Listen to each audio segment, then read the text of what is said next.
think our tennis center is well used. I think that was presented in our packet. There's always opportunities for more, and of course everyone's passionate about their sport. But I think it's utilized well.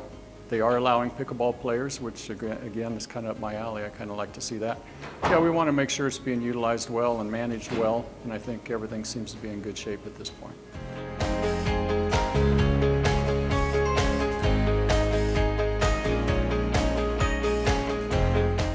Replacing boilers are pretty important. We need hot water, and it's important for the purposes that they're used for. And at about 600,000 plus each, it's important that we get those replaced. And if you've got 5 and you're down to 1 functional, it's pretty much a no-brainer. We need to get those things replaced and get them going just as soon as possible.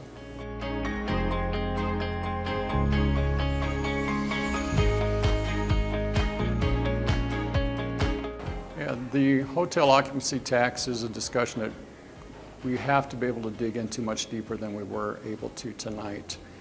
There are a lot of parties involved. There are things that need to be talked about in depth, and it may not be the only source of revenue that we need to meet that, what I'm going to call an $800,000 a year obligation to cover all those costs.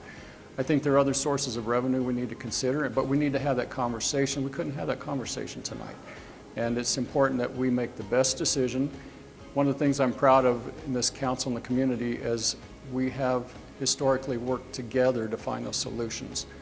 Tonight it seemed a little lopsided that we weren't allowing the hotel industry to have much input. I think pausing and going back and regrouping is the right step in this.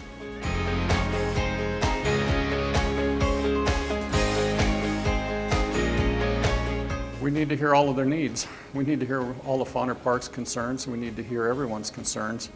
And then we need to understand if we do increase an occupancy tax, what are the restrictions for those funds? Where can they be used? Where can't they be used? Again, looking at everything that we need to find for revenue streams to help meet those obligations. Again, we can't come up with that solution tonight. I don't think tonight was the right time to do that. But in our study session, we will be able to hammer out all those details.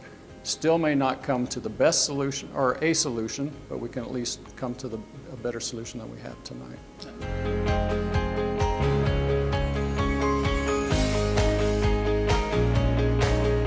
Well, the repairs are needed regardless. We have to find a way to fund those repairs at almost $12 million. That's the ultimate goal, is to find out where that's coming from.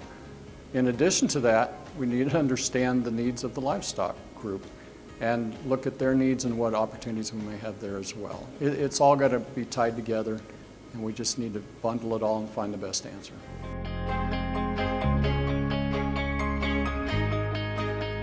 I would just like to wish everybody a safe, healthy, and happy New Year.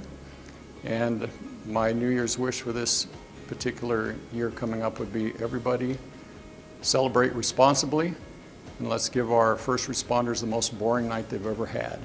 And happy 2026 to everyone.